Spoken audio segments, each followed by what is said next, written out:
Voy a compartir pantalla.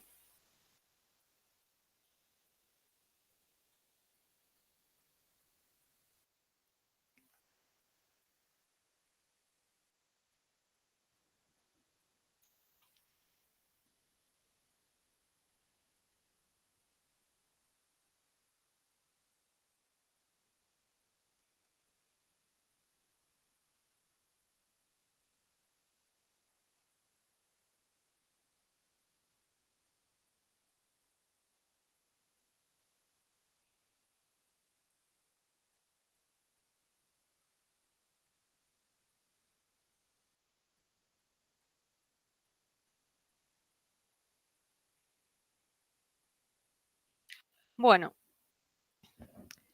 ahí ya veo que se van uniendo varios. Vamos a ir empezando a poco.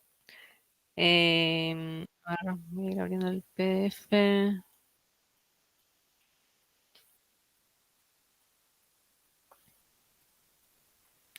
Bien.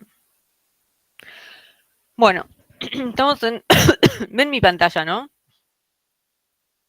Sí. Ah, perfecto, Sí, perfecto. profe. Bueno, hoy vamos a ver entonces artefactos e historias de usuario. Ya habíamos introducido las historias de usuario diciendo que eran los requerimientos del Product Backlog y el Sprint Backlog. Hoy vamos a ver con qué formato se suelen escribir, con qué formato se suelen escribir los criterios de aceptación. Vamos a escribir, vamos a ver historia de usuario ejemplo y después en la práctica ustedes van a escribir una historia de usuario con un criterio de aceptación y vamos a ver cómo se estima historias de usuario. Esto de las historias de usuario no está en la guía Scrum, aclaro, pero como es muy usado en todos los equipos Scrum y en los equipos donde trabajan con marcos de trabajo ágiles, sean Scrum o no, o sea, en otros marcos ágiles, por eso es que lo incluí en este curso, porque me parece que es súper importante para que si entran a un equipo, bueno, sepan de qué le están hablando. Los artefactos los vamos a repasar, ya los estuvimos viendo cuando vimos eventos, pero hay 3 artefactos. Habíamos dicho que el Product Backlog o pila de producto eran todos los requerimientos, o sea, la única fuente de requisitos va a estar ahí en el Product Backlog. Pueden estar así como títulos, sin mucho detalle, si falta mucho para que los tomemos, y lo que tiene más prioridad, que va a tener más detalles, ya va a ir teniendo el formato después de historia de usuario, que es lo que vamos a ver hoy en un rato. El Sprint Backlog, ¿qué era? Era el subconjunto de los ítems del Product Backlog que nosotros vamos a trabajar durante este sprint, durante el sprint que iniciemos ahora, no sé, el lunes, ¿no? Y acuérdense que el Sprint Backlog lo estábamos terminando de formar durante la Sprint Planning. Entonces, el Sprint Backlog son los requerimientos que vamos a desarrollar en ese sprint actual que está empezando. A diferencia del Product Backlog que va a estar gestionado por el Product Owner, porque él va a estar priorizándolo, el Sprint Backlog, como ya pasa a ser parte del equipo de desarrollo y lo va a gestionar el equipo de desarrollo porque va a estar actualizando, bueno, con el tablero Kanban que vimos en la daily, el estado de ese Sprint Backlog, ¿no? Si está en desarrollo, si ya está terminado, si está por tomarse, etcétera. Y nos va a poder analizar hasta dónde se va cumpliendo el objetivo de ese sprint, dependiendo ya cuántos ítems de ese Sprint Backlog ya tenemos en terminado, cuántos están en curso, etcétera. El Sprint Backlog además también va a tener el Sprint Goal, que era lo que habíamos visto en la Sprint Planning, y el plan de acción para entregar el incremento, que es el cómo. O sea, estas historias de usuario, estos requerimientos que vamos a ver hoy, los podemos también descomponer en tareas. Esas tareas nos van a ir dando el cómo. Esto de acá es un tablero como el que habíamos visto la semana anterior al feriado para la daily, ¿no? Que podemos tener un tablero Kanban con todos los ítems que vamos a estar trabajando en ese sprint y bueno, a medida que van avanzando y se van tomando esos temas, van pasando de columna. Y el tercer artefacto es el incremento. El incremento es la sumatoria de todos los elementos que se desarrollaron durante el sprint, que nosotros vamos a mostrar al usuario en la sprint review y que para que se considere incremento tiene que estar en la columna done, o sea, tiene que estar realmente terminado en condiciones de ser pasado a producción, independientemente de que el Product Owner decida liberarlo a producción o no.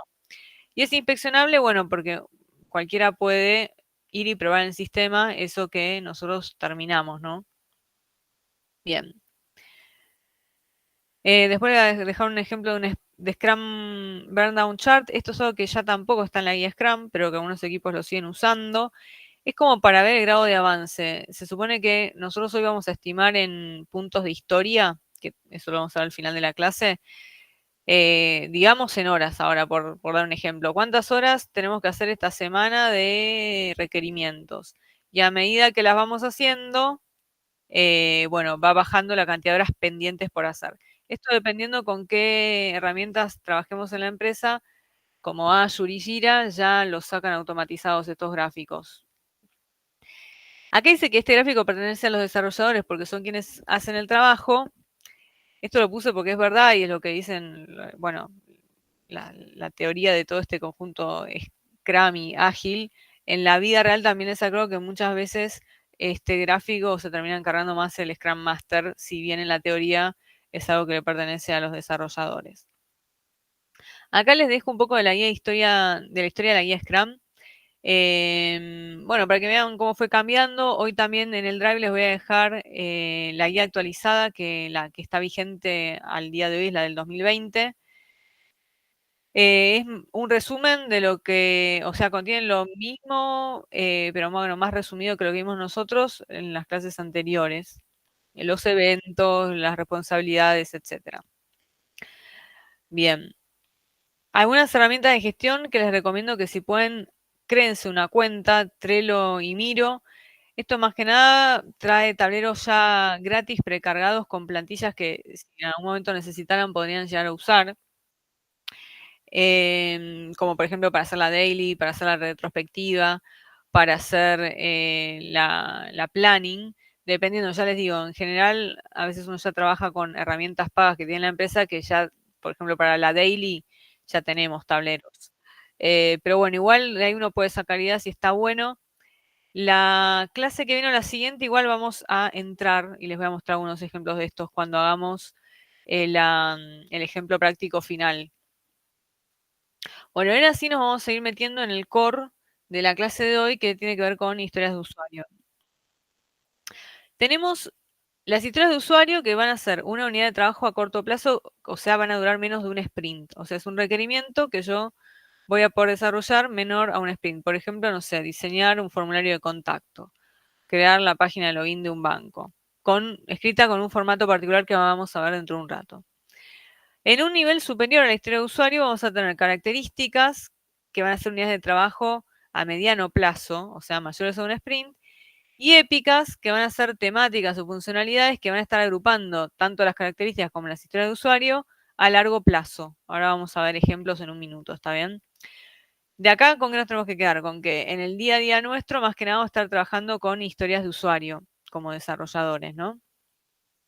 Ahora, ¿qué son las historias de usuario?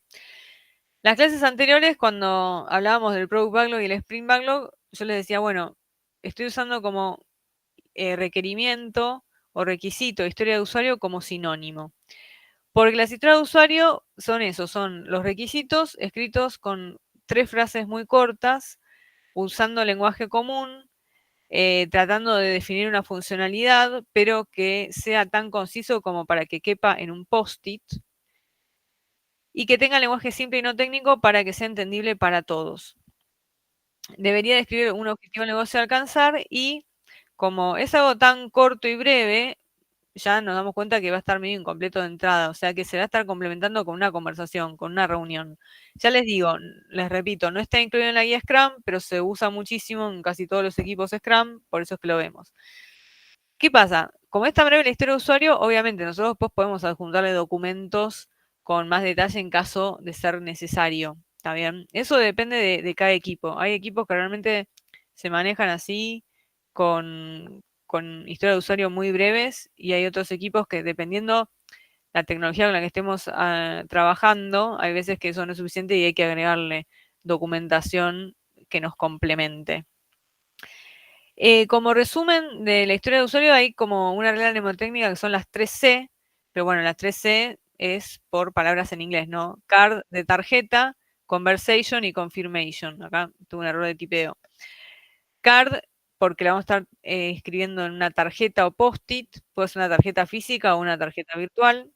conversation, porque como es algo tan breve, vamos a tener que complementarlo con una conversación o una reunión para obtener más detalles.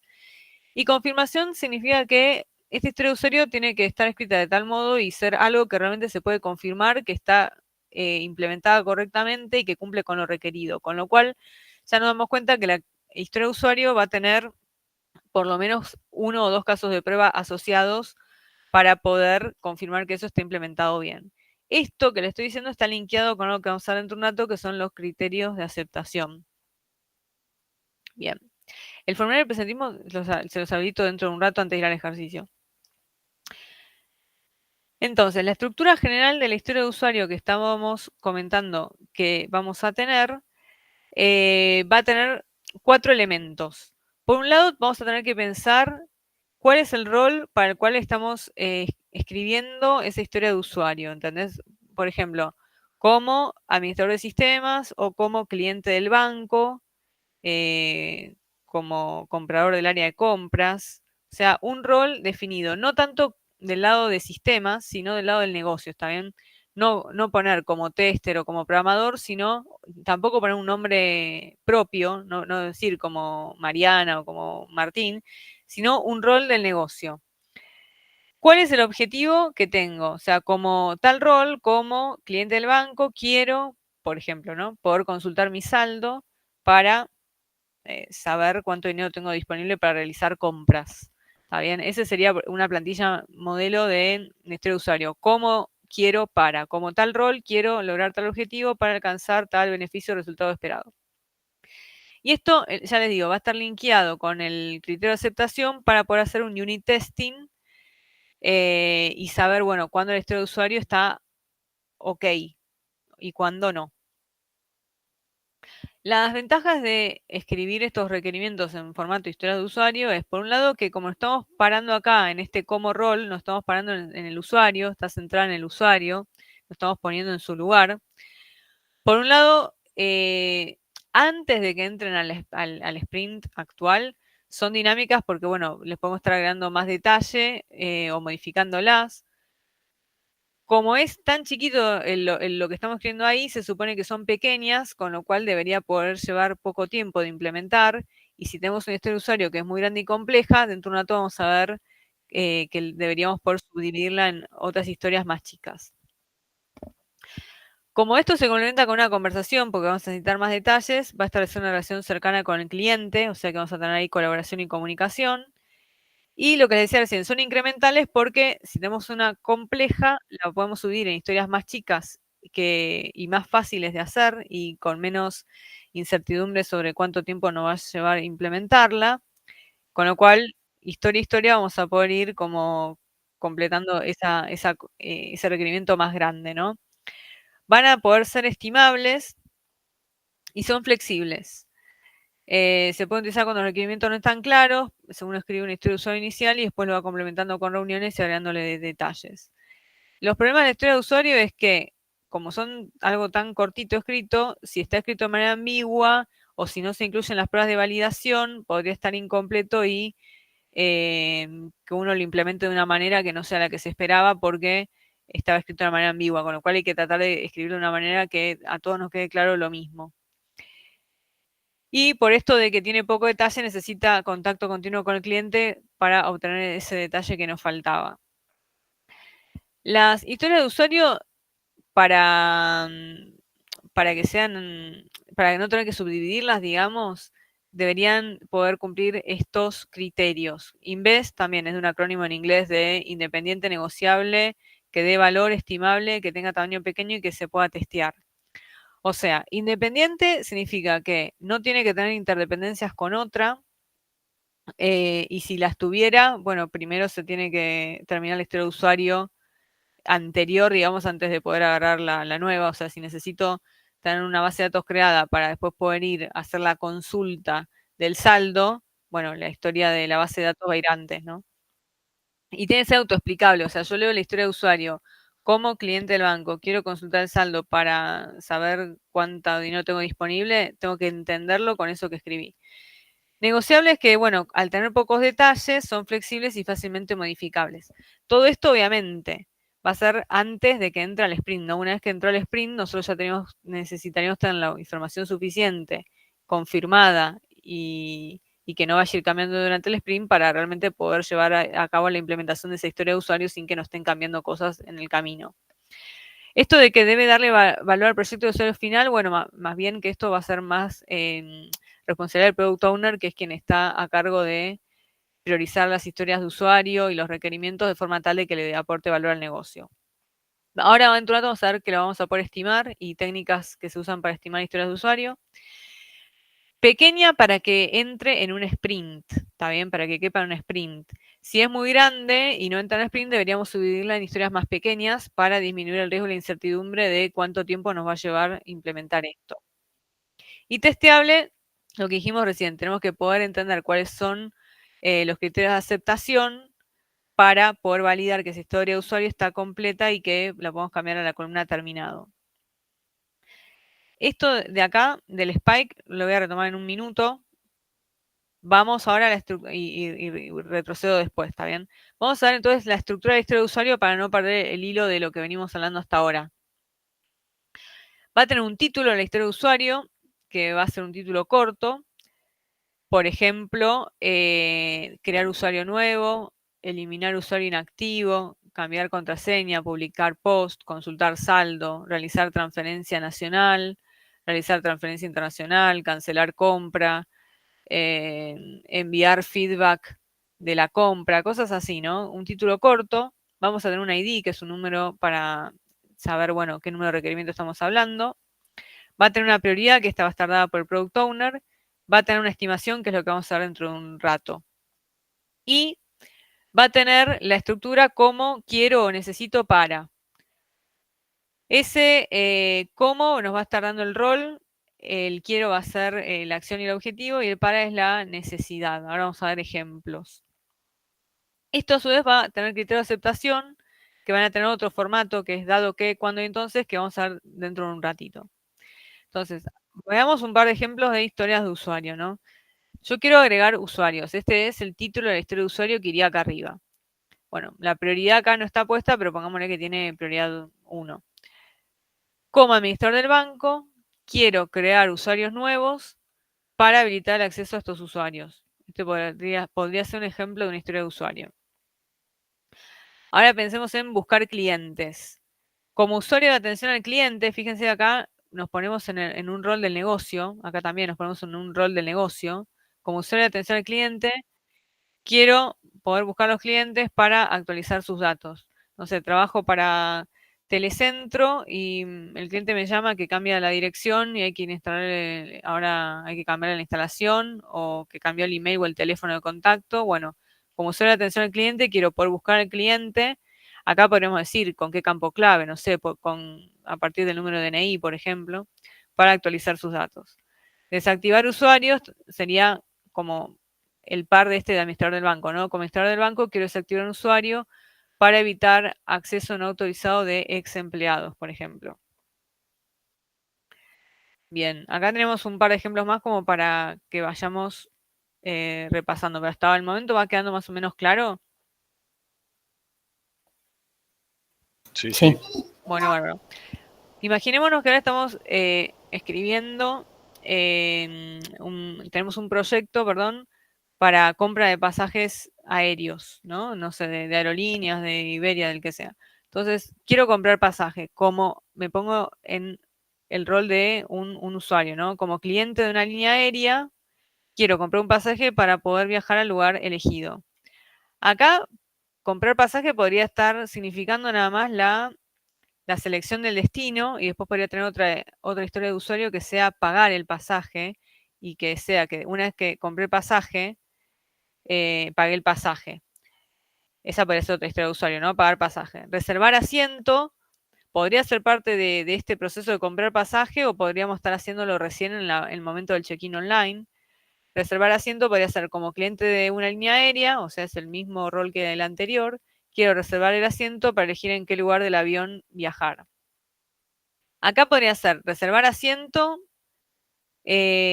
o comprar asiento, porque vieron que ahora si queremos viajar por avión y queremos elegir que no nos den automáticamente el asiento, y lo queremos elegir cuando compramos el pasaje, en realidad también nos lo reservan, pero nos lo venden. O sea que bueno, reservar y comprar asientos estaremos haciendo acá. Después podemos tener como cliente del banco, ¿no? Visualizar movimientos. Como cliente del banco, quiero visualizar los movimientos de mi cuenta para detectar los gastos realizados en mi cuenta durante cierto periodo de tiempo. Esta historia de usuario, por cómo está redactada así, todavía le falta un poco de detalle. Sería para complementar con una reunión, sea con el product owner o con el usuario, para que nos dijera qué tanto hacia atrás puedo consultar los movimientos como cliente del banco cuando entro al home banking. No sé si una vez tratando de consultar los movimientos en el home banking, pero en general es hasta X cantidad de meses.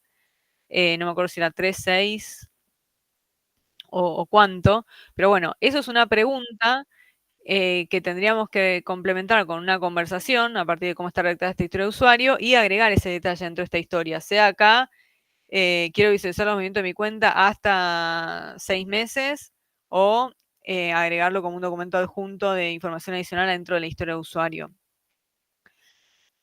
Ver turnos, bueno, acá nos ponemos en otro ejemplo, ¿no? Estamos haciendo la página web de la agenda de un médico o de una clínica. Vieron que antes teníamos que llamar por teléfono y a veces ahora tenemos aplicaciones que nos permiten ver la agenda del médico y reservar el día y la hora directamente por la web. Entonces, ver turnos podría ser, como paciente quiero acceder a la agenda del médico para ver los turnos disponibles. Esto sería una historia de usuario.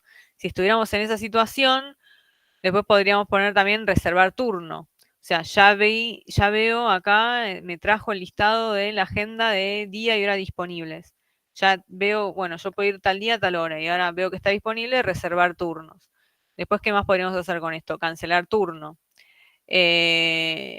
Y que cuando reservo el turno automáticamente me mande por email, o eso podría ser texto de usuario, enviar turno de confirmación reservado por email, ¿no? Y bueno, y ven cómo a partir de un historia de usuario se nos van ocurriendo otras.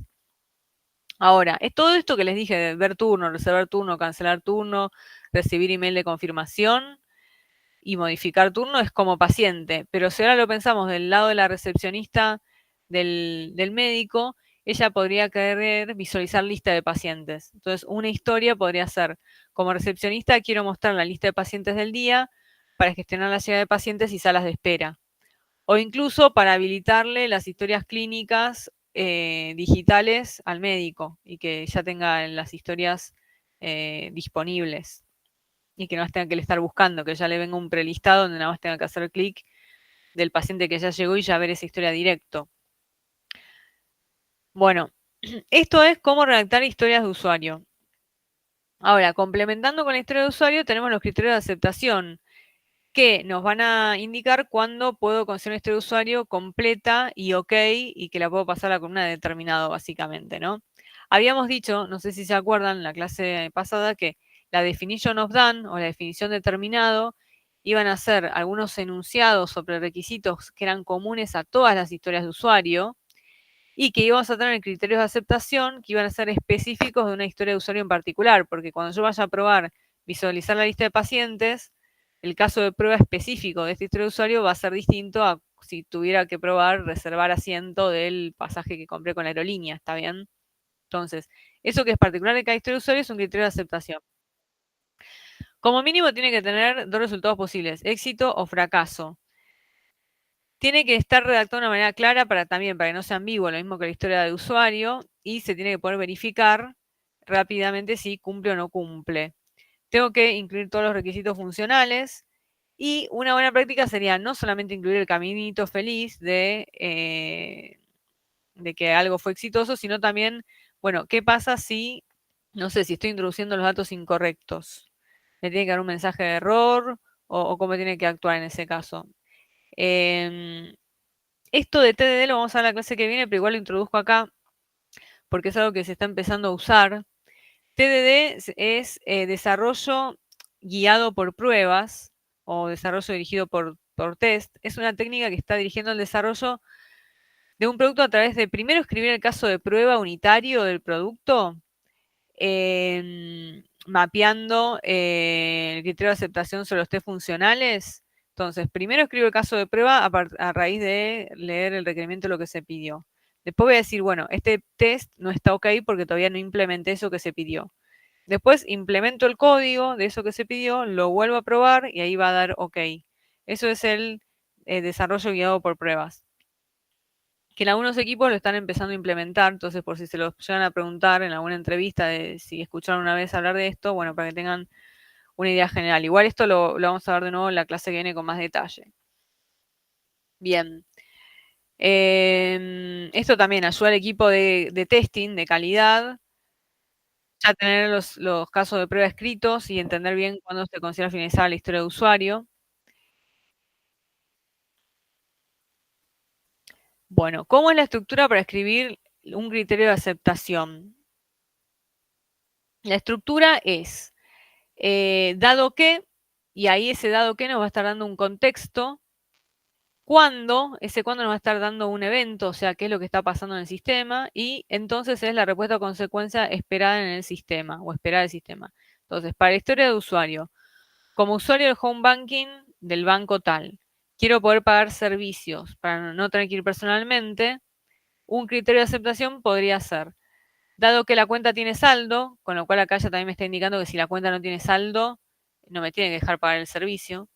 Cuando el cliente paga un servicio, entonces el monto del servicio es debitado de la cuenta y registrado en los movimientos del cliente.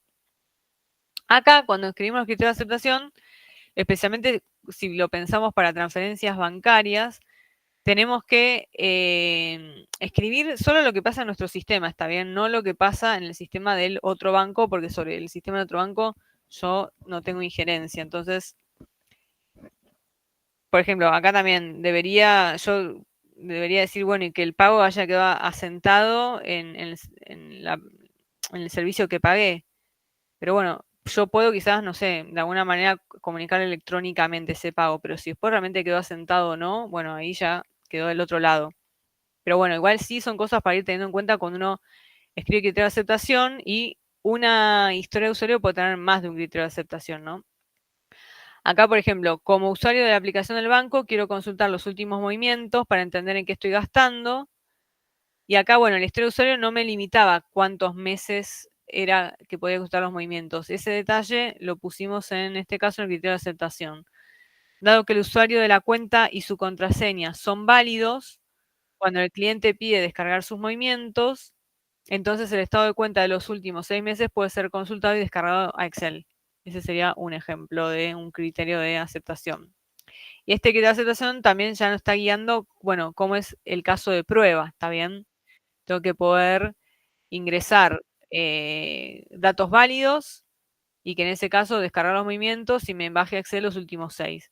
Y que si meto datos inválidos, bueno, no me deje ingresar. Ese podría ser otro criterio de aceptación, ¿no? Dado que el usuario y la cuenta no son válidos, bueno, no puedo ingresar.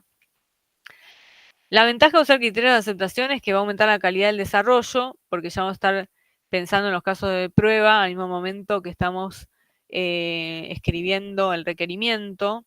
Entonces, de ahí ya nos podemos dar cuenta si surgen cosas que se nos estaban pasando al pensar cómo probarlo.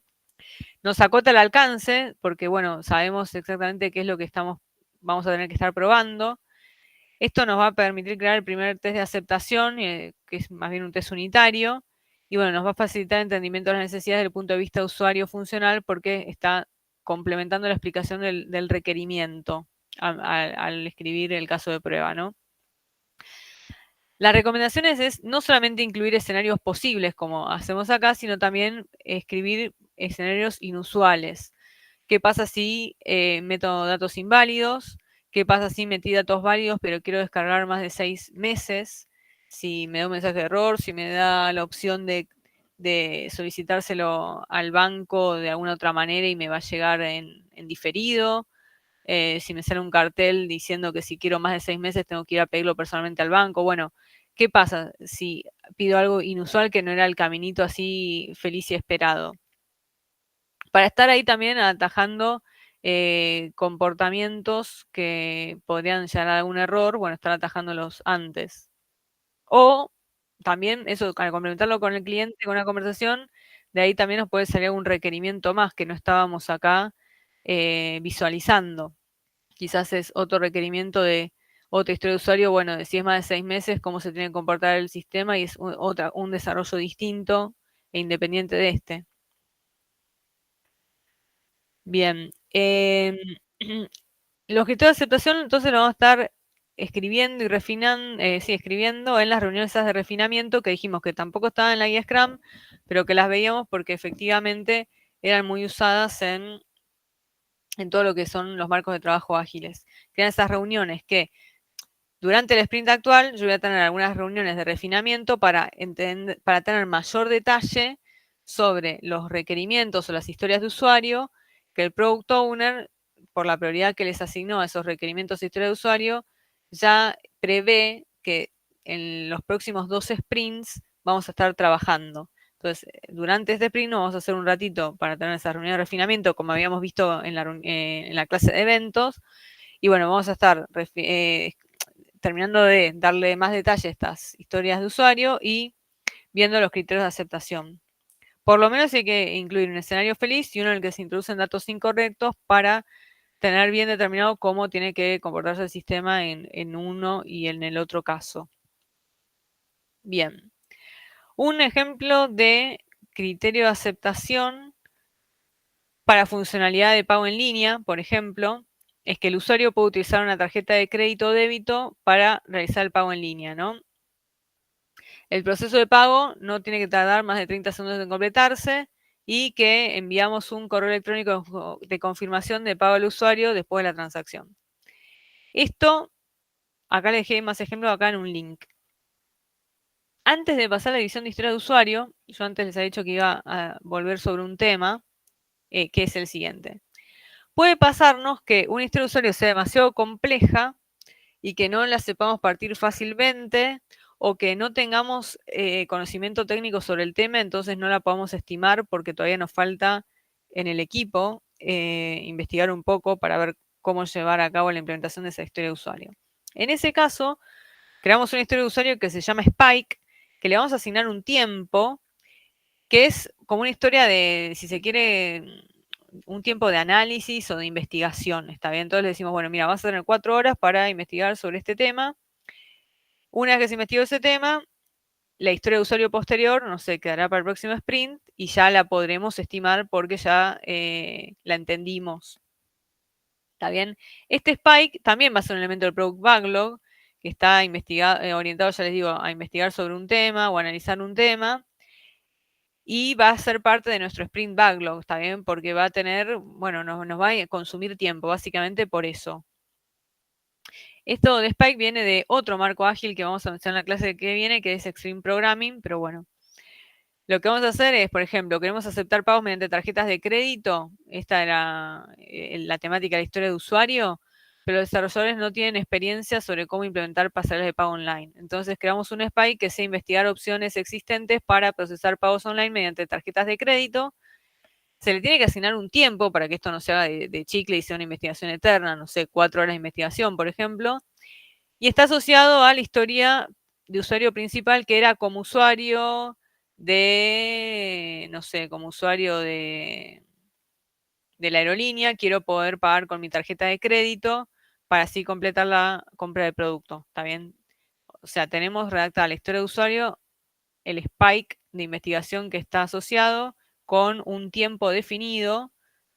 Y bueno, una vez que terminamos de investigar y que lo podemos hacer, quedará para el próximo sprint poder ya estimar el tiempo de esta historia. Y bueno, y si no cambia la prioridad, entrará en el próximo sprint.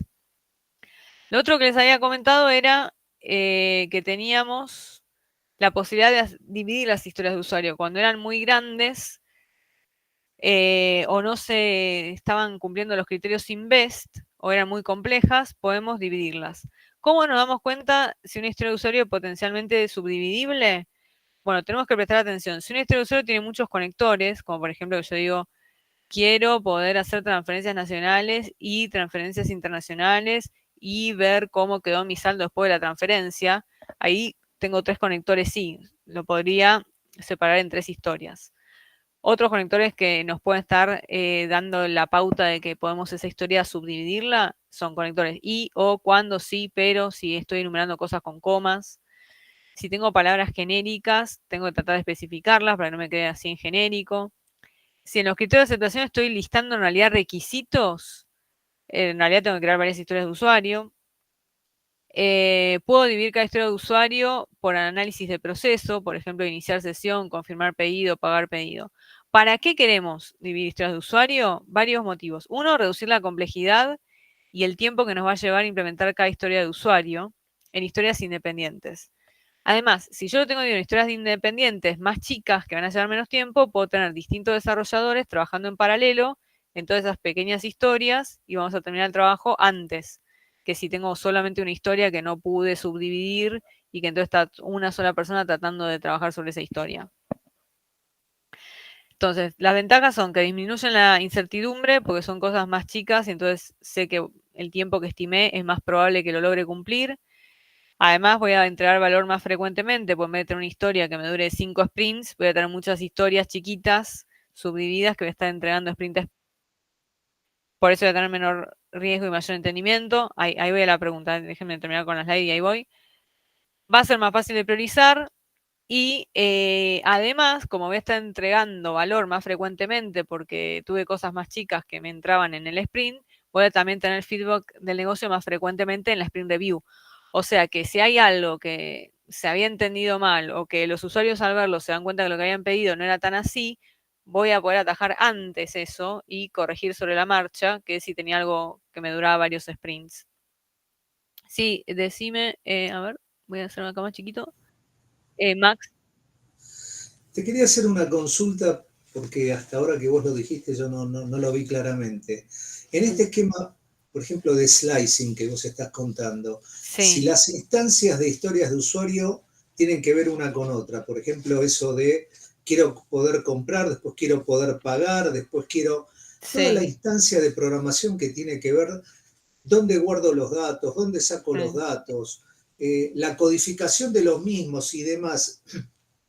¿Cómo la manejas para que tres desarrolladores distintos, que si bien están en el mismo equipo, empiecen desde el mismo momento con esas definiciones que ya estén hechas? Bueno, eso depende. Vos me estás diciendo, si uno depende, la historia de usuario, ¿no? Si uno es consulta de cómo me quedó el saldo, ¿no? Y yo ahí entiendo que estaríamos haciendo un select a la, no sé, a la base de Porque datos vos trayendo el saldo. recién en el Otro, slicing dijiste, quiero poder pagar, o sea, quiero poder comprar, quiero poder pagar, quiero poder ver, todas instancias que si bien las podés separar, tienen un esquema en común, por ejemplo, de almacenamiento de información. Sí, es verdad lo que decís. Tenés que ver técnicamente, bueno, hablarlo con los desarrolladores y los arquitectos, a ver si se pueden estar trabajando en paralelo. Si no se pueden estar trabajando en paralelo, bueno, irán en serie y serán historias secuenciales, pero igualmente al tenerlas divididas, vas a disminuir el riesgo de que le erres a la estimación de cuánto te lleva cada una de esas cosas. Banquen un segundo que me están tocando el timbre, voy a abrir la puerta, un segundo, ¿eh?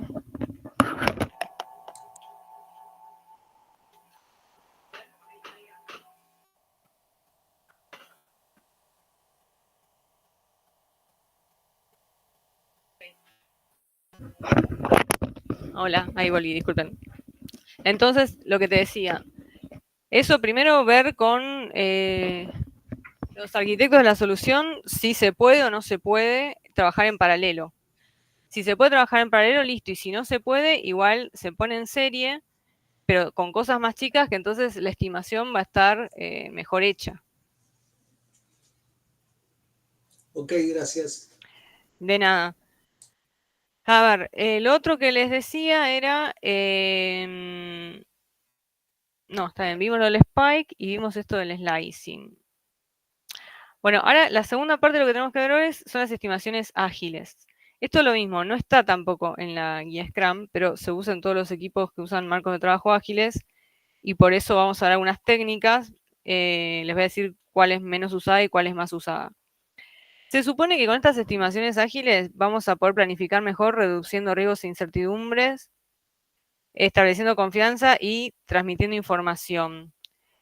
La idea es poder determinar el esfuerzo, la complejidad que tiene cada historia de usuario. ¿Qué es lo que pasa? Por ejemplo, digamos que queremos hacer lo de las transferencias nacionales, ¿no? Tengo esa historia de usuario de transferencias nacionales. Esta forma de estimación es menos usada que la que vamos a ver ahora de Story Points, pero igual veámosla. En los dos casos que vamos a ver, la idea es hacer una estimación relativa. O sea, tratar de tener las historias de usuario que estamos seleccionando para este sprint y asignarle como si fuera una talla de remera, small, medium o large, según qué tan compleja nos parece. Basándonos en historias de usuario que hayamos hecho antes, sea en ese proyecto o en nuestra vida, le podemos tratar de asignar un nivel de complejidad. Entonces yo digo, bueno, esta primera historia que agarramos es medium, la de transferencias nacionales, ¿no? Cada uno va a pensar si es medium, eso también lo pueden pensar primero por separado y después hacer la apuesta en común, o lo pueden hacer directamente todos juntos. Ahora vamos a hacer lo de Planning Poker, que es lo de primero pensarlo por separado. Pero bueno, yo digo, transferencias nacionales es medium y todos estamos de acuerdo en que es medium. Ahora tengo otra que dice transferencias internacionales. La comparo. ¿Es también igual de compleja que medium o es menos compleja? Si es igual de compleja le ponemos medium, si es más compleja large y si es menos compleja small. Y esto después lo discutimos también con el Product Owner porque al estimar nos podemos dar cuenta que en realidad nos faltaba información sobre algún tema y la volvemos a reestimar. También el Product Owner puede ahí estar dando su input de su opinión. Eso pasa bastante a menudo. Esta igual tanto no se usa. O sea, yo esta, por ejemplo, nunca la usé. Yo usé siempre la de Story Points, que es la que vamos a ver ahora, pero que el concepto en realidad es el mismo. Solo que en vez de asignarle small, medium o large a una historia de usuario, vamos a asignarle un puntaje. También vamos a estimar por analogía comparando historias de usuario entre sí. Eso es igual. La idea es asignarle un puntaje usando la serie de Fibonacci, porque la serie de Fibonacci no es lineal y entonces eso demuestra que hay incertidumbre. Está bien, los valores de la serie son 1, 2, 3, 5, 8, 13, 21, etcétera, hasta el infinito. Se supone que no necesariamente estos valores que tenemos acá, que es la complejidad de este usuario, van a estar significando horas. Hay algunos equipos que sí hacen que una story point es una hora. Hay otros equipos que definen que 5 story points es medio día de trabajo, son 4 horas, y que no es así una relación 1 a 1. Eso depende de cómo se define internamente en cada equipo. Acá, la teoría esta de las historias de usuario nos dice que no necesariamente tenemos que asignarlo a horas, sino a complejidad. Pero la vida real es que uno piensa en cuántas horas me llevaría esto terminarlo, o sea que internamente de una u otra manera uno lo termina linkeando con horas, ¿está bien? La idea es que, bueno, las estimaciones son propias de cada equipo y uno no debería estar comparando equipos, ¿viste? Che, ¿por qué a vos transferencias nacionales está diciendo que 5? Si el otro equipo que está haciendo algo parecido de otro tema, bueno, quizás justo transferencias no, porque es algo muy específico de un banco, ¿no? Él está diciendo que es un 3. Porque bueno, depende de cada equipo, cuánta gente junior tenemos, qué tantos especialistas tenemos sobre el tema. O sea que no deberíamos estar comparando, lo cual obviamente es muy difícil de no hacer, pero bueno, es lo que deberíamos hacer. Si la historia decimos que es el doble de compleja, se supone que debería tener, bueno, el doble de puntaje. Las recomendaciones es que cuando tenemos historias mayores a 5, a tamaño 5, deberíamos tratar de subdividirlas si es posible para reducir la complejidad y que nos quede seguramente la estimación mejor acotada y que no nos desviemos en los tiempos. Obviamente, depende del tema, no siempre es posible hacer, es lo que vimos recién. Si tenemos una historia mayor a 5, venimos acá y decimos, che, de estos criterios de slicing, ¿se nos cumple alguno? Bueno, si no, se puede subdividir, o si en algún momento no se puede, bueno, no se hará. Son recomendaciones que después ves si encajan o no.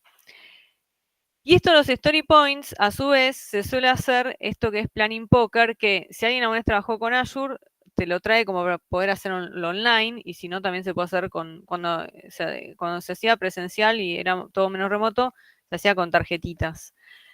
que es una técnica de planificación basada en el consenso. Es lo mismo que hicimos recién, de estimar el esfuerzo o tamaño relativo de la historia de usuario, pero la idea es que primero leemos la historia de usuario y nos sacamos las dudas sobre la historia de usuario, si vemos que tiene algo incompleto o si algo no nos queda claro con el Product Owner en la reunión de la Sprint Planning, ¿no?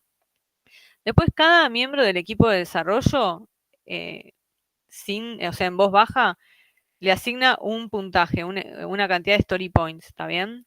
Una vez que todos las terminamos de asignar, bueno, todos decimos qué story point le asignó cada uno. Si tenemos el mazo de cartas, lo podemos mostrar así, directamente, y si no, con Azure, por ejemplo, se puede poner revelar de forma online y nos muestra. ¿Para qué se hace esto? La idea es ver, bueno, todos estimamos algo parecido como un tamaño chico, o hubo disparidad. Alguien estimó un 2, alguien estimó un 8. Bueno, si alguien estimó tamaños similares, ok. Si hay disparidad, la idea es, bueno, que se hable en esa reunión y tratar de entender, bueno, vos por qué le pusiste un 1 y vos por qué un 8, porque puede ser que o alguien lo estaba complejizando, yéndose por las ramas con algo que no era lo pedido, o que se daban cuenta que faltaba más detalle y entonces cada uno estaba interpretando algo distinto, o que alguien le puso un 1, bueno, porque no sé, era un experto en el tema y tenía una solución técnica de hacerlo muy sencillo que a los demás no se les estaba ocurriendo. Bueno, a partir de esa discusión de por qué vos le pusiste esto y aquello, se clarifica a ver si había dudas o no, y en base a eso se vuelve a estimar, bueno, hasta que lleguemos a un consenso. Esa es la idea de repetirlo. De repetir la estimación, pero no se repiten todas estas usuarios, se repiten estas que hayan tenido así mucha disparidad.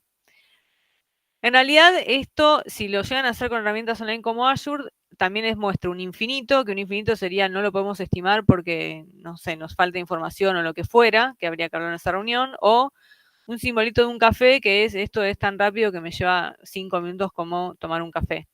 Pero bueno, igual esos dos extremos, bueno, no solemos usarlos. Si nos diera infinito o un número muy alto, bueno, es lo que les digo, hay que hablar para clarificar a ver qué es lo que pasa, qué es lo que no se está entendiendo o qué información falta y, bueno, obtener esa información y después sí poder estimar. Esto en cuanto a estimación de historias de usuario. O sea, lo que más se usa es este de los story points y el planning poker. Las tallas de camisa o camiseta o remera es menos usado, pero si lo ven, el concepto es el mismo. Simplificado nada más que con 3 tamaños, ¿no? Lo otro que habíamos hablado era que el Scrum Master podría no saber bien priorizar el backlog y podría tener problemas para priorizar el backlog. Entonces, una técnica que le podría acercar el Scrum Master es esta técnica Moscú para que él piense. Bueno, Moscú viene de este acrónimo también en inglés, de must, should, could y want, y que le agregaron ahí una SO para poder pronunciarlo, ¿no? ¿Qué historias de usuario o requerimientos son fundamentales para poder salir en vivo con el proyecto o para que el proyecto tenga éxito? O sea, lo que sí o sí tiene que tener. Esas, bueno, son las que tenemos que poner en must y que tendrían que tener prioridad alta. Las should serían cosas importantes, pero que no son críticas, pero que sí tienen que estar. O sea que sí o sí las vamos a tener que hacer en algún sprint, pero que van a tener una prioridad más baja que las del must. Las could pueden ser descartables porque no impactan el proyecto, no son imprescindibles, con lo cual van a tener una prioridad menor aún. Y las wants son como los nice to have, cosas que nos gustaría tener, pero que por el momento están descartadas porque quizás no vale la pena gastar ahora tiempo y plata en implementar eso. En algún momento podría cambiar y un want pasar a ser un must. Sí, si por ejemplo, no sé, si de pronto es un requisito legal que antes era, no sé, lo teníamos listado como un requerimiento, pero porque nos parecía que era bueno tenerlo, y ahora es un requisito legal, obviamente ese va a ser un must. O una historia que no estaba y hay que agregarla sí o sí urgente porque hay que cumplir con una nueva normativa, bueno, ahí esa es fácilmente identificable como que sea un must. Lo otro que se puede hacer es un User Story Mapping. Esto es también para organizar el Product Backlog. Esto sería como para hacer una técnica con el Product Owner, ¿no? Estas dos técnicas son para hacer el Product Owner con el Scrum Master. Para identificar, bueno, a alto nivel y a futuro, cuáles serían las historias que querríamos sacar en cada sprint o en cada release. Entonces, el User Story Mapping tiene dos ejes. Uno es el tiempo con los sprints y las user stories, que esto obviamente puede modificarse dependiendo, ya sabemos, ¿no? Que van cambiando las prioridades y eso, pero bueno, como un mapa a alto nivel. Acá, por ejemplo, no sacan la producción después de cada sprint, hacen el pasaje de producción cada 3 sprints por algún motivo. En este user story mapping también lo que estaba tratando de reflejar es que tenemos lo que está más arriba tiene más prioridad y el eje del tiempo, que puedo tener épicas y que puedo tener para el primer release, que es el mínimo producto viable, lo mínimo que tengo que tener para poder sacar la aplicación al mercado, por ejemplo. Puedo tener historias de distintas épicas. Para un release 2 ya va a tener menos prioridad esto, porque lo puedo ir sacando con más tiempo. También puedo tener historias de distintas épicas. Bueno, como que cada una de estas líneas horizontales sería como una línea del tiempo, ¿no? No significa que todas estas historias de estas épicas van a estar en un mismo sprint. Estas historias después las descomponemos así y estas historias que eran las de acá las dividimos en sprints, por ejemplo. Bien, y esto nos termina dando el plan, el release plan. Bueno, ahora la idea es, bueno, si tienen dudas que las consultemos y si no que tratemos de pasar al ejercicio para focalizar esto. A ver, yo vengo acá y estamos acá en Scrum Jueves, voy a arrastrar los archivos. Por un lado les voy a dejar la guía Scrum, acá un archivo de Burn Down Chart, lo de la clase y el ejercicio que ahora vamos a hacer en grupo y después vamos a comentar. Si nos queda tiempo hoy, vemos un poquito de los tableros que nos había quedado pendiente de la clase pasada. El ejercicio que vamos a hacer ahora, y vamos a tratar de ver eso de los tableros, es escribir en grupo una historia de usuario con al menos 2 criterios de aceptación. Yo acá puse basado en el home banking de un banco porque son la mayor cantidad de ejemplos que estuvimos dando en la clase. Si lo quieren hacer sobre otra temática, también pueden. Acuérdense, como les puse acá la clase en el archivo, vengan acá a ver el formato, cómo quiero para. Acuérdense que el rol es desde la perspectiva del usuario del negocio, no poner como tester o como programador, sino como alguien del negocio, sea como cliente del banco, como administrador de la base de datos del banco, o como empleado del banco que atiende por ventanilla, no sé, y que tiene que consultar algo en el momento. Y los criterios de aceptación también los tienen acá el formato. Dado que, cuando, entonces. Entonces tratemos de escribir una historia de usuario con 2 criterios de aceptación. Después volvemos, así lo comentamos en grupo y lo corregimos en grupo y tratamos de ver algún ejemplo de lo de los tableros que les comenté. ¿Tienen alguna duda o podemos pasar a los grupos? Bueno, todo me pusieron pulgar. Voy a bajar la cantidad de salas para también tratar de pasar por los grupos. A ver, 10 grupos, 9 personas. A ver ahí. Bueno, vamos a hacer 8 grupos. No, vamos a hacer 9 grupos porque si no uno nada más quedan 6. No, ahí me quedan 3. Bueno, vamos a hacer 8 grupos. Bien. Acá pongo abrir grupos. Profe, Bueno, consulta. sí, Juan. ¿Se habilitó el presentismo o no? No, ahora lo Ah, habilito. vale. Habilito estos los grupos y ya ahora voy a habilitarlo. A ver, acá. Gracias, profe. En un segundo. Ahí lo habilité. Bueno. Bueno, yo ahora voy pasando por los grupos. Díganme si no se entendió la consigna o si tengo una duda con algo y si no, igual ahora en un minuto ya empiezo a pasar por los grupos para ver si lo están pudiendo hacer.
Hola, ahí volvimos. Por suerte tuve tiempo de pasar por todos los grupos. Vi que todos lo habían podido hacer el ejercicio. ¿Quieren poner acá en chat o leer la historia de usuario y el criterio de aceptación que crearon?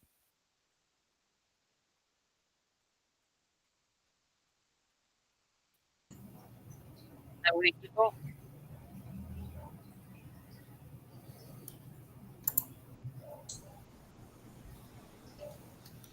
Cuidado, ustedes. Ah, sí, Fede. Hola, ¿qué tal? Bueno, nosotros creamos, creo que el 8, el grupo 8, hicimos lo que era la operación de home banking de compras de divisas extranjeras. Sí. Y lo planteamos como que, dado que uno está logueado, el usuario está logueado en la aplicación del home banking, puede acceder a la compra de las divisas extranjeras. ¿Para qué? Para guardarlos en su caja de ahorro. Esos fueron los... Ok, entonces, ¿cómo les quedó como usuario del Dado que banco? la Sí. cuenta tiene saldo en pesos, cuando el cliente pide comprar divisas extranjeras, o sea, solicita esa operación, entonces se realiza la conversión a la moneda elegida. Perfecto. Está Y bien. por ¿Y el la no, historia de usuario cómo les había quedado? perdón, sabes que como usuario registrado en el banco, quiere comprar divisas extranjeras para guardarlos en Está su bien. caja de ahorro. Ah, está bien, perfecto. Y por el no, que si él no tiene el saldo suficiente, no se realiza la operación. Bien, perfecto. Está bien. Súper, Gracias, súper, Fede. súper. Max, que tenés la mano levantada. Parece que todos pensamos en lo mismo, porque nosotros, Eh, el grupo 5 también. La bueno, historia de usuario es como usuario de home banking, quiero poder acceder a la plataforma y comprar o vender dólares. bien. Y el criterio de aceptación es quiero ver la cotización de compra y venta al momento de hacer la transacción y Mm. quiero que el monto comprado o vendido se acredite en mi cuenta de ahorro en pesos o en dólares según corresponda. Está bien, ahí podrías tener como dos criterios por separado, ¿no? Son dos criterios, Ah, está son bien, dos. perfecto, perfecto. Sí, Uno es sí, que Te sí. quiero pedía dos la criterios en la cotización consigna, por y el eso. otro Exacto, es sí, que pedí dos criterios, tal cual. Sí, está perfecto. Ahora voy a leer los del chat porque no levantaron nadie más la mano. Nico puso, realizar una transferencia. Como cliente del banco quiero poder consultar saldo para realizar una transferencia. Dado que estoy logueado, cuando navego a la sección de saldo, entonces puedo ver cuánto dinero tengo en mi cuenta. Y dado que estoy en la sección de transferencia y he seleccionado una cuenta de origen, cuando ingreso los datos de la cuenta de destino y monto a transferir, entonces debería poder verificar los detalles de la transferencia antes de confirmarla.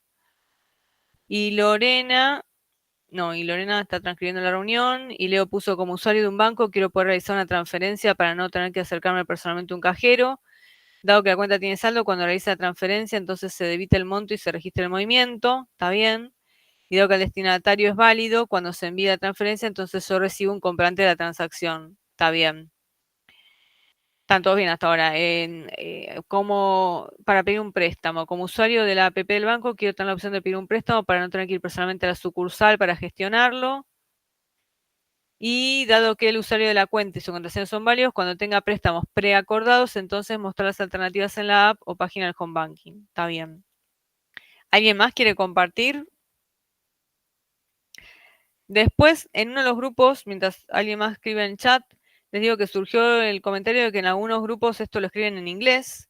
Entonces, bueno, el formato ahí es as, role, I want something because why, ¿no? El formato de historia de usuario en inglés, que no lo habíamos comentado, pero bueno, alguien comentó que en su equipo, aunque está trabajando por un proyecto en México, como también brindan soporte a Estados Unidos, les hacen escribir las historias en inglés, aunque la documentación del proyecto está en castellano. Les digo por si se lo encuentran. Después,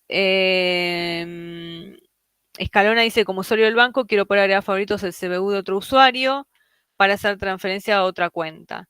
Dado que agregué exitosamente el CBU del otro usuario a favoritos, cuando selecciono la opción para hacer una transferencia, entonces me aparece listado los CBU que había agregado como favoritos. Está bien. Y lo otro que habíamos hablado en el grupo de Escalona era que también podían hacer otro criterio de aceptación, que era eliminar el CBU de favoritos y que ya no te apareciera más en el listado, una cosa así. Bueno, creo que este quedó claro el ejercicio, por lo que yo vi en los grupos, todos lo estaban pudiendo hacer bien. En estos minutos que quedan, a menos que alguien más quiera compartir, pónganlo en chat si alguien faltó algún grupo compartirlo. Primero, porfa, todos den el presentismo, que en los grupos me dijeron que todavía no lo habían dado todos. Así que eso, porfis. Y lo otro era, la clase pasada vimos eventos. Les había comentado que había herramientas como Mural, como Trello o Trello y como Miro, que son gratis y nos traen plantillas para los eventos. Entonces, ¿cuál usar? Depende de si en su empresa ya tienen una herramienta paga como Jira y Azure que les dé herramientas para el tablero, por ejemplo. Y si no, se meten a ver cuál les gusta más. Y también, ¿qué pasa? Esto va cambiando día a día. Entonces, algunos te dejan 3 tableros gratis. Antes te dejaban más, ahora te dejan menos. Entonces, bueno, dependiendo de eso, también uno qué herramienta usa. Para la daily, por ejemplo, en Mural, acá se puede configurar el nombre de las columnas. Yo acá había, bueno, puesto Sprint Backlog, In Progress, Complete y Blocked, por si tenemos un ítem bloqueado. También podemos poner otra columna que diga en Review. Y bueno, simplemente después se arrastran, ¿no? Y acá ven que, bueno, uno puede escribir dentro del post-it como tal cosa, quiero para. Igual este de la daily ya les digo, es más usual que usemos la herramienta que ya tiene la empresa. Sí, es un poco más usual. Bueno, acá les muestro la de Trello. Fíjense que también acá podemos cambiar el nombre de las columnas. Acá agregar tarjetas como si fueran historias de usuario, como usuario, como cliente de la aerolínea. Quiero. Ay, se me escribió abajo. Espera un segundo, ¿dónde lo estoy metiendo? Banken, que no lo pude acá editar, pero se me abre y no encuentro dónde puse la tarjeta. El enunciado acá, como cliente de aerolínea, quiero poder brindar feedback en un formulario para dar mi opinión sobre el servicio. Acá, por ejemplo, más detalles. Yo podría decir campos obligatorios del formulario de este contacto, ¿no? Campos optativos. Acá le puedo agregar más detalles, ¿ven? No sé, rating en estrellas o en slider o lo que fuere. Bueno, le pongo poner guardar, le puedo asignar un miembro del equipo, fecha, acá le puedo agregar un adjunto. Bien, lo cierro y ponerle que el Sprint Backlog ya pasó en proceso y va cambiando. Igual ya les digo, es menos usual usar tableros en estas herramientas porque todas las empresas tienen algún tablero pago. Sí, a veces para una retrospectiva, ¿se acuerdan que habíamos visto una retrospectiva que tenía como 5 opciones, que era la de Patricia Quo y otras más sencillas? Acá Trello trae una plantilla de retrospectivas que trae Stop Doing, Seguir haciendo y Start Doing. Y bueno, acá esto ya traía como un ejemplo precargado, pero uno acá puede entrar y cambiar lo que está escribiendo, el post-it, etcétera, ¿no? Se pueden personalizar estas plantillas. Este es un ejemplo de Trello. Acá en Miro agarré un ejemplo también de Sprint Review en vez de Sprint Retrospective. Y bueno, acá puedo poner el feedback que da la gente con estos post-its, los arrastro y los escribo ahí adentro lo que me dicen. Qué preguntas hubo. Puedo personalizar la plantilla y cambiarle las secciones, ¿no? Si no me gusta el feedback, también. Y en general, todas estas plantillas tienen una sección en algún lado donde te pueden llegar a explicar cómo usarla. A ver si acá en Trello lo tenían. Bueno, o la de Miro, acá la de Mural tiene, acá te dice la Daily Scrum, cuánta gente, cuánto tiempo, cuál es la complejidad de esta plantilla. Acá puedes poner el número de sprint y el sprint goal para que esté visible. Bueno, acá mismo te sugiere una agenda de cómo llevar adelante la reunión, algunos tips. Acá te dice que para hacer así como un momento de team building y de romper el hielo, hasta podés, bueno, que cada uno se ponga ahí el nombre y acerque esto a uno de estos, no sé si son emojis o GIF o qué, de cómo se siente ese día, bueno, dinámicas así como para romper el hielo con el equipo. Cosas de dinámica de grupo, igual vamos a ver la clase que viene. Pero bueno, más que nada para que vieran un poquito esto, se pueden crear cuentas gratis acá y después vienen acá y pueden, no sé, buscarse plantillas, pueden poner algún tema, sprint, y acá ponen templates, y ahí les dice, a ver, yo acá pongo sprint, retrospective, y bueno, ven que trae 3 plantillas. Lo que les digo es eso, no pueden tener varias activas porque como es gratis no les deja tener muchas activas a la vez. De Sprint Review me trae 2 plantillas. De la Daily, a ver si me trae. De Daily también, tengo acá 2 plantillas, yo después puedo elegir cuál uso. Y de Sprint Planning, también tengo 2. Ahí puedo poner en preview y ya veo cómo es antes de agregarme las favoritos. Si alguien, Violeta. Hola, profe, ¿qué tal? Tenía una consulta. Por ejemplo, la generación de casos de prueba a través de historias de usuarios solo se da en un contexto ágil, digamos, porque esa era mi duda. Solo en el contexto de metodologías ágiles, porque si no el tester, por ejemplo, hace los casos de prueba, digamos, a través de a partir de los requerimientos, o le dan incluso, digo yo, los datos de entrada, pero digo, se trabaja de una forma u de otra, depende de la empresa. Pero esto que estamos viendo es de contextos ágiles. En general estos marcos de trabajo, los marcos de trabajo ágiles son los que suelen tener esto de las historias de usuario y los criterios de aceptación. Si bien no están en la guía Scrum, ¿está bien? Si bien no están en la guía Scrum, se suelen trabajar en los marcos de trabajo ágiles con estos modelos. Tampoco es que el 100% de los equipos vayan a trabajar con esto, pero la mayoría lo está implementando. Pero es lo que vos decís, si no trabajas con un marco de trabajo ágil, en general ya seguís con otra forma de trabajo y no estás usando esto. Claro, quizás porque tenés especificaciones. Yo siempre lo asocié a algo de analista funcional, digamos, pero me doy cuenta que no, que es algo que trasciende a eso, es enmarcado dentro de las metodologías ágiles. Sí, acuérdate que en realidad le llamamos marcos de trabajo ágiles, porque no es tan estricto como una metodología, pero sí, es como vos decís, no es solo para el analista funcional, depende igual también de cada equipo cómo lo plantee, pero en todos los equipos Scrum en general se está usando esto de las historias de usuario. Más allá de que después, como vimos acá en el Trello, le podemos meter más detalle, porque acá a veces nos queda muy cortito, ¿no? La explicación. Entonces, bueno, hay que poner ahí acá descripción o adjuntar algún archivo más de pantallas o de cosas que se necesiten. Bárbaro, profe, gracias. No, de nada. Bueno, antes de que se vayan, por favor, ¿todos vieron el presente? Acá yo veo que aumentó, pero no tanto. Y en los grupos me decían que faltaban varios de dar el presente. Antes de esa reunión, por fin, den el presente porque yo después de un ratito ya esto lo desactivo. Y después, si se acuerdan dentro de una hora, ya no van a poder darlo. Bien. ¿Alguien más quiere compartir que no haya compartido de su grupo el cómo quiero para de su historia de usuario o lo compartieron todos?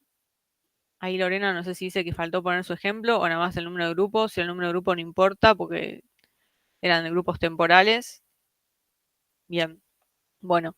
Entonces, si todos ya dieron el presente y todos compartieron el ejemplo, nos vemos el jueves que viene. ¿Está bien? Perfecto, profe. Bueno, que tengan buena semana. Y Gracias. Gracias. Chao. Nos quedan clases. Buen fin de. Chao, buen fin de. Chao, buen fin de. Gracias. Buen fin de todos.